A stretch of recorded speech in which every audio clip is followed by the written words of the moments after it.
He is the chairman and managing director of Al Adil Trading Company in Dubai. Came to Dubai, then my age was 20. We are working 16 hours a day. He's known as the Masala King in the Gulf region. Do business on your own money, not from the bank money.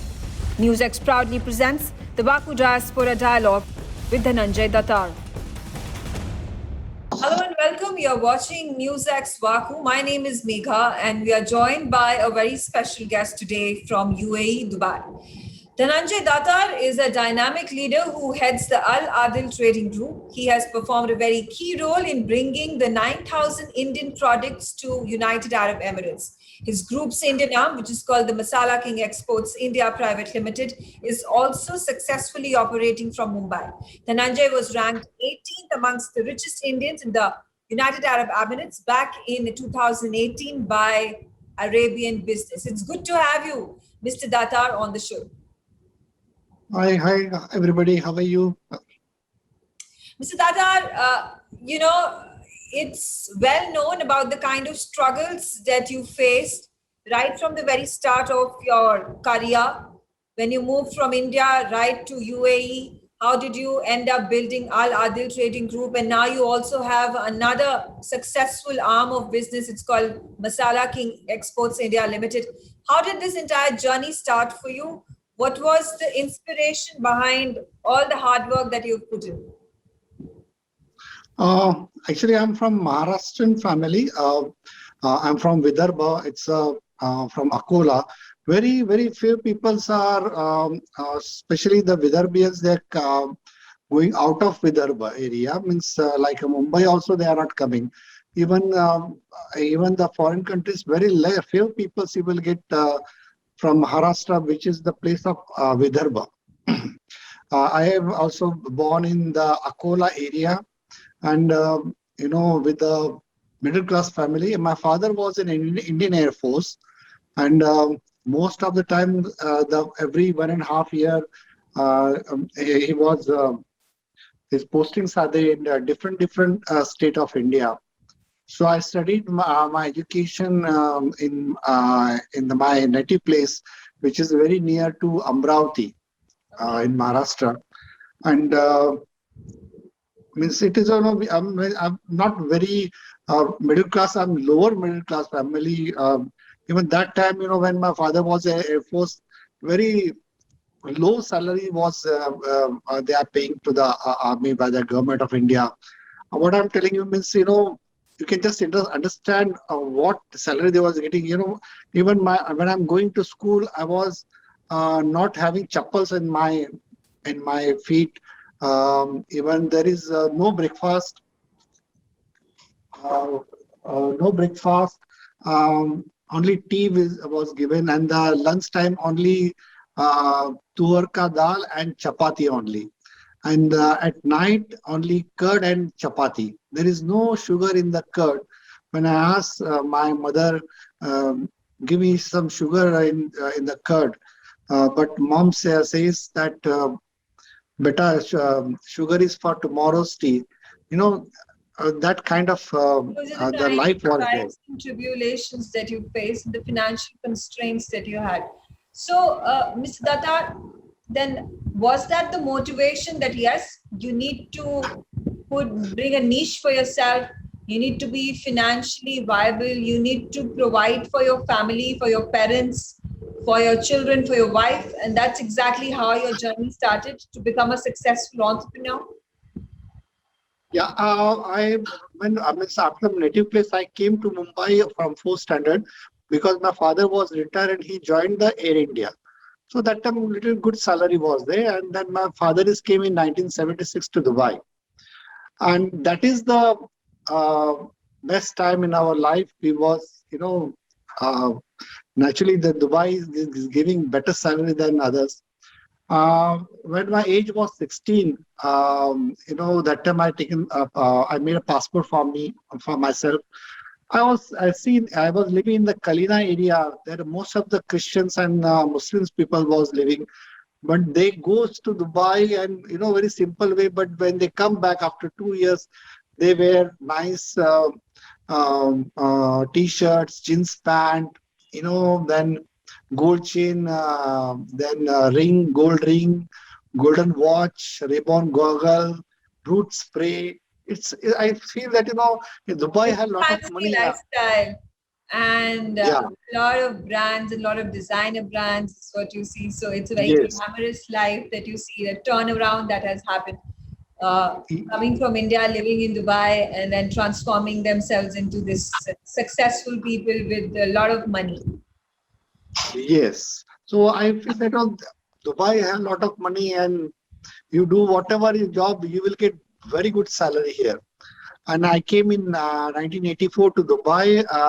My father was working here as a storekeeper in a Jebel Ali company. And when the contract is finished, then he decided to start a small shop in Bar Dubai area. Then he called me, "Are you ready to come to Dubai? Then whatever work I will give you. If you are ready, then come to Dubai." I said, Baba, whatever you will say, I will do all the work. I was came to Dubai. Then my age was 20. We are working 16 hours a day. And my father was cooking the food at dal at night, and the chapati was ready made. The same dal we keep in the fridge, and the next day afternoon we heat and eat that kind of dal was there. But I was doing the cleaning the floors and mopping the floors and all. I'm carrying 50 kg of bag of all kind of spices, pulses and all. But what happened that we was from Maharashtrian family. We are not a business-minded people, and we lost a lot of money in this business. Then next? What we have to do? We have to bring the again money to our business. Then I sold all the ornaments of my mom. Even the Mangalsutra also was sold. And I told my mom, when I will get your ornaments back, then I will come to India. And then I worked too much hard here, and then the business is started little growing nicely, and then suddenly in 1990 the war is started. Means after 3 years when our business is started, I thought how it will be after the war. Everything people saw was going to India and all their own countries. They feel that this area is not a safe area. I thought, just now the business is growing, and I sold all my ornaments to my mother. How I will go back? Then what happened that again that the panic buying was started.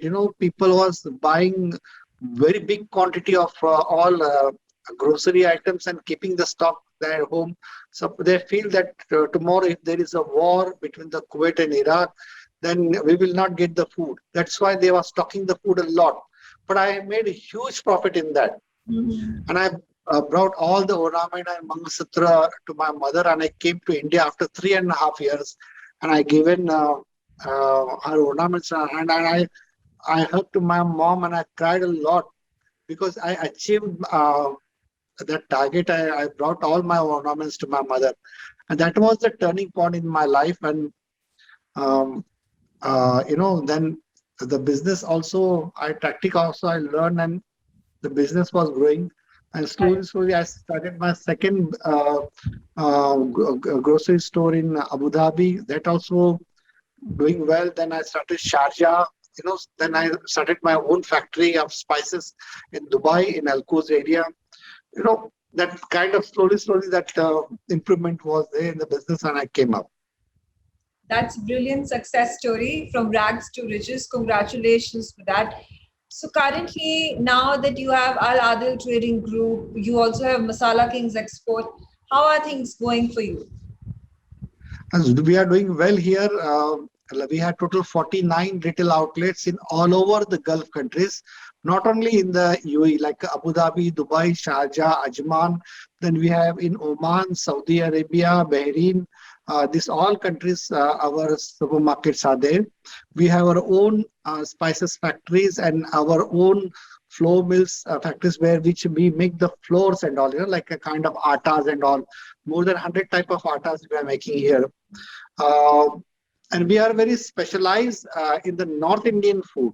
Here, most of the business people are from South India, like Kerala, Tamil Nadu, Karnataka. But I am the specialized like kind of Punjabi food, Sindhi, Gujarati, Maharashtrian, Rajasthani, then Madhya Pradesh.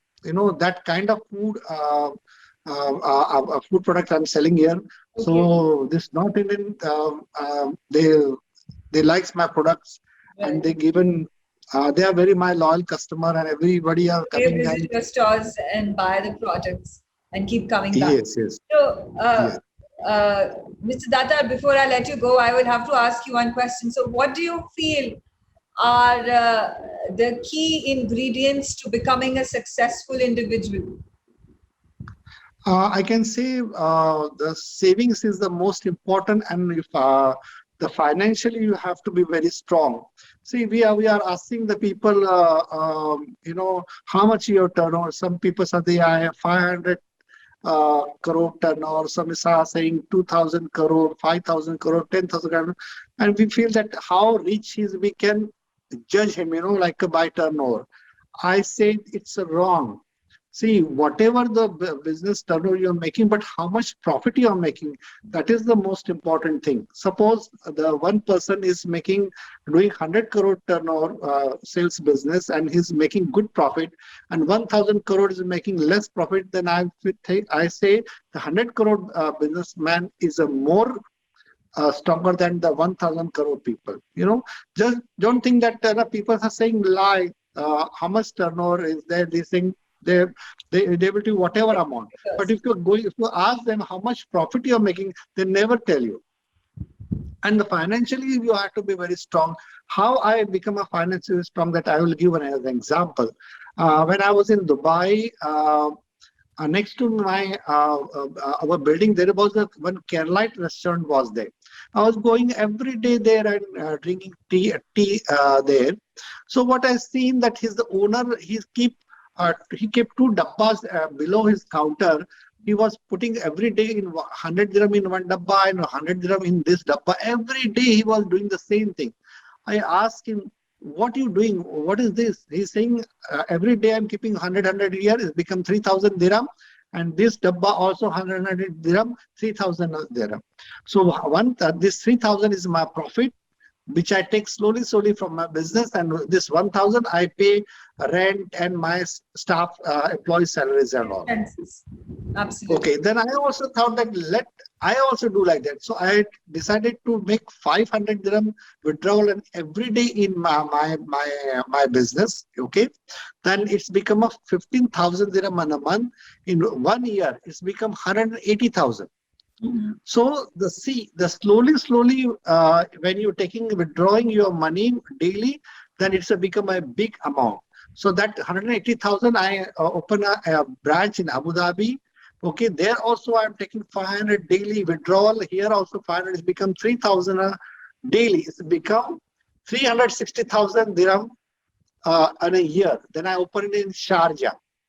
Okay, after that, there also I'm doing the same thing, 500 dirham withdrawal. So I open a big factory in Dubai. See, slowly, if you're withdrawing the money and keeping aside, it's become a big amount. So still, every day I'm withdrawing in my business and keeping aside, and it become huge. So the financially, you have to become a very strong.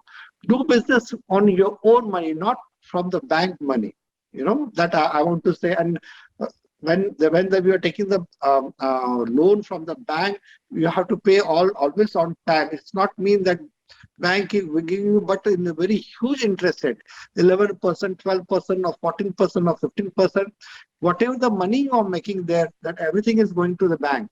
But if you're doing your own, you're doing business from your own money, you get more profit in that. And every day, small withdrawal also is making huge profit in a year. Absolutely. Thank you so much, Mr. Datar, for sharing your success story with us on NewsX Vaku. And I wish you all the best for all your future endeavors, and may your businesses grow even bigger. Thank you. Thank you very much.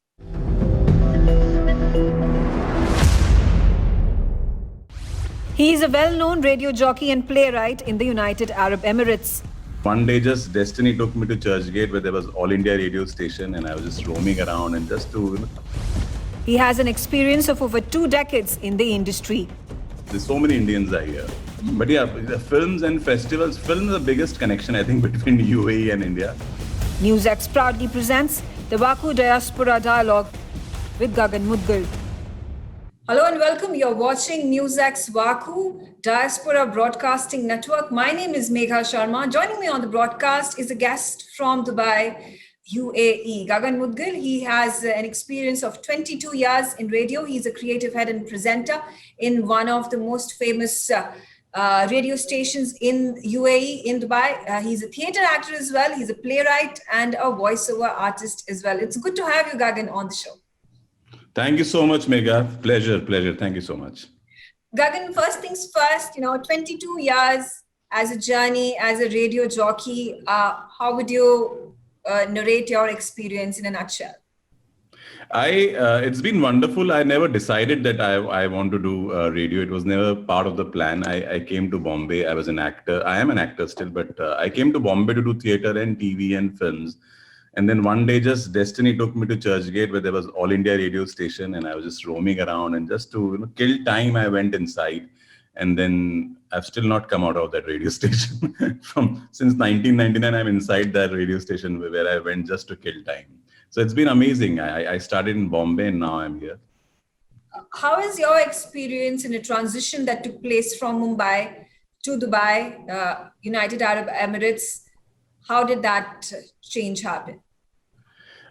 In 2002, I came to Dubai, to UAE. It's been 19 years, and I was hired by Arabian Radio Network to be a part of a Hindi radio station. We were setting it up then. The good part is that, UAE and India are quite similar. You never feel, whenever you're here, you never feel that you're out of India in terms of festivals and, community, people, everything is similar.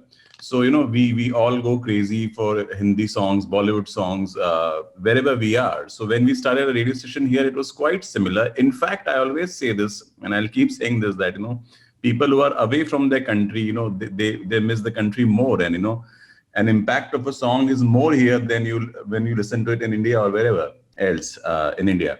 So there is something about doing radio in UAE or anywhere abroad. The impact is more, I guess. I totally agree with you. And with the maximum number of the Indian diaspora that is located in the UAE and Dubai especially, and remittances that are coming in, do you get to interact with a lot of Indians, keeping in mind you are an RJ at a Hindi radio station? You must be getting a lot of requests. You must be getting a lot of these people who are reminiscing about their country, wanting to listen, refreshing their old memories. How does the entire experience be like? Amazing. So right now I'm not doing this show, but I have done this show called Choda Hai Wo Galiyan, which is like a very nostalgic show. And people from all walks of life have come to this show, and they have cried. They have remembered their city, their country, their lane, their cycle, their scooter, their friends, everything. And yes, we keep meeting these people every day. Luckily, UAE is a small country, and the social life is pretty interesting here. Like in Bombay, when I was in Bombay or whenever I go there, I can't attend more than 1 or 2 parties, get-togethers on a weekend. But in UAE, sometimes we go to 3 or 4 get-togethers. So the interaction is a lot more. And we keep meeting people also in a radio station or wherever we go, people from all walks of life and who's and who's of Dubai. I keep meeting them. I keep listening to them and their stories and how they've made billions and billions of dollars here in this country. Yeah, exactly. Like some of the richest Indians are located in United Arab Emirates and Dubai especially. They've gone ahead and built their careers. They've gone ahead and built their fortunes over there. And I like to ask you that you go ahead and interact with so many people from various walks of life, various arenas, various fields, and it's interesting to understand their stories. How does the Arab world look at Indian community, keeping in mind also that it's quite the mixture? I think there must be the Indian population must be much more than the native Arab population in Dubai. No, they are pretty friendly, and the relationship is amazing. There is respect, and Indians came here even before UAE was formed. So that relationship is amazing. They also love Bollywood. So when they don't know anything else, they talk about Amitabh Bachchan or Shah Rukh Khan or a song, and they're extremely helpful whenever you go to like government offices or even people who are doing business. They are extremely helpful, supportive, and they like it. They like it that there's so many Indians are here. But yeah, the films and festivals, film is the biggest connection I think between UAE and India. I don't And I think film, yeah, Bollywood and cricket are the two yeah, connections, and I think Bollywood makes it bigger when it comes to Dubai, when it comes to UAE. Also, kind of the soft part that we are going ahead and looking to bring about an image transformation, which has already happened when it comes to the relations, bilateral relations between India and Dubai, between India and UAE. Do you think we can further this cause by way of our soft pass? Does cricket come a close second when it comes to the population of Dubai, which is also very cosmopolitan? cricket. So Arabs are more of football fans, but all the Indians who are living here, they go crazy about cricket. And luckily now we have IPL coming in, we have World Cup coming in, which is a big thing. So Indians are pretty excited. But yeah, last time also when IPL happened here, we could not go, and everyone was asking and everyone was talking about it. Are you getting passes? Are you getting invites? Can I buy tickets? So yeah, Arabs are not cricket fans. They are more of football fans. But expats, But how. Bollywood fans, and that's exactly why we have so many of these Bollywood personalities, heroes, actors, superstars that have gotten their homes Big in time. UAE, in Dubai. We take a look at Shah Rukh Khan and Salman Khan and Amir Khans of the world. And Everyone.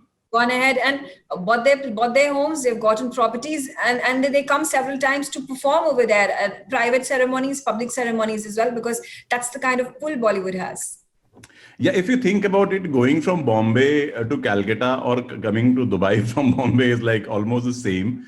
And the kind of lifestyle you get, and people who are mad for cars, this is the place you can buy whatever you want.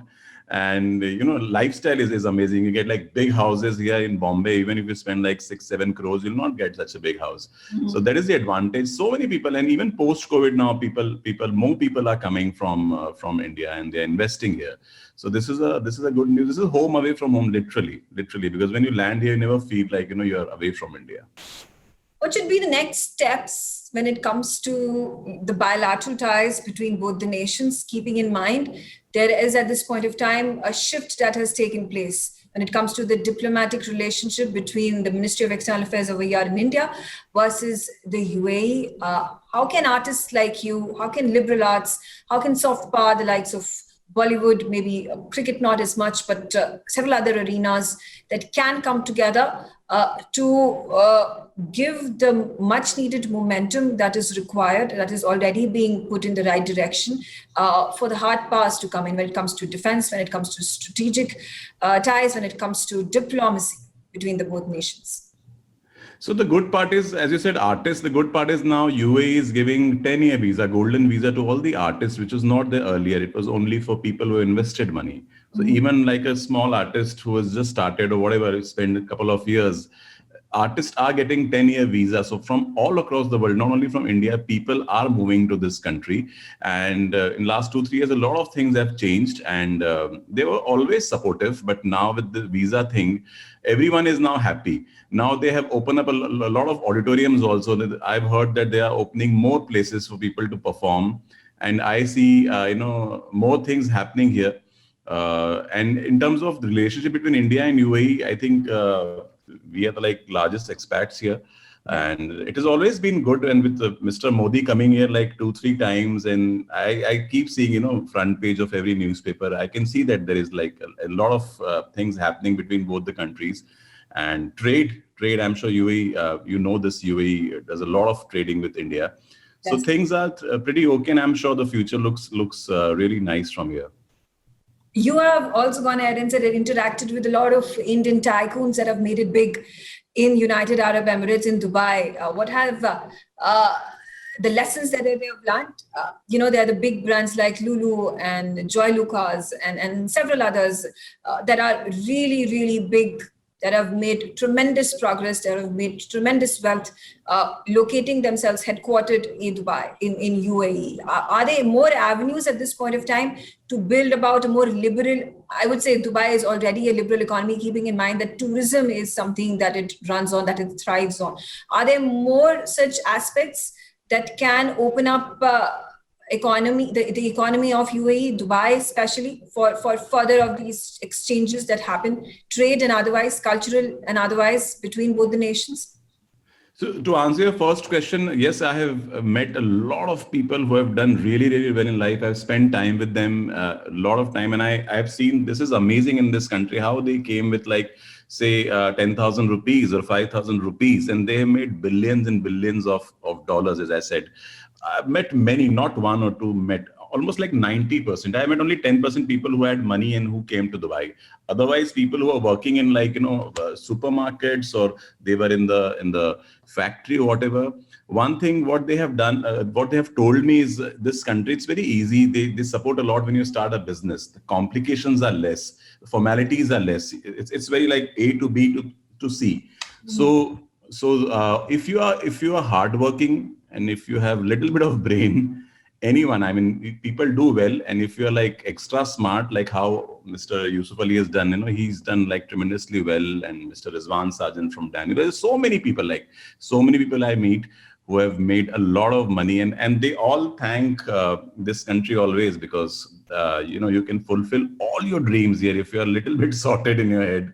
Whatever you have ever dreamt of, living in a palace to, having companies all over the world, you can do this in this country. There's no doubt about it. Gagan, you yourself have made a mark for yourself in the industry, in the arena that you went yourself and built yourself from Mumbai, the journey to Dubai, to UAE. What is the message that you would like to give to Indians living over here in India and across all continents? So every time I go to India or wherever in the world, Megha, I'll just tell you this, if I'm going to Greece or wherever, like, I was in Istanbul recently, people, when they hear that I am from Dubai, the first reaction is Dubai. Wow. This is the reaction I have seen, heard everywhere I went from here. So even in India, when I go and, there's this charm about Dubai, there's something about Dubai. They keep seeing the Burj Khalifa fireworks and all the good things which we show them. So a lot of people want to move to Dubai, and they always say that it's close, it's just 2.5 hour flight. So the message is, if they want to do something extraordinary, I'm sure that in a family there are 2, 3 brothers, 4 brothers, 2 are here, 2 are in India. They can do a lot of trading between India and UAE. So sky is the limit. If you want to come to Dubai, this is the time. You can buy a good house, which you have always dreamt. And you should be here. This is what I want to say to all the people who want to come here. Absolutely. Congratulations once again, Gagan, for going ahead and making it big. Thank you. Making Indians proud, Indians who have been living in Dubai, in United Arab Emirates, and have accumulated wealth and have been sending out remittances India's way. So that's hats off to the kind of efforts, the hard work and enterprising nature of Indians to go ahead and build money, build funds, build a new life in the desert that has an extremely huge allure to the entire world. I thank you once again for joining me on the broadcast.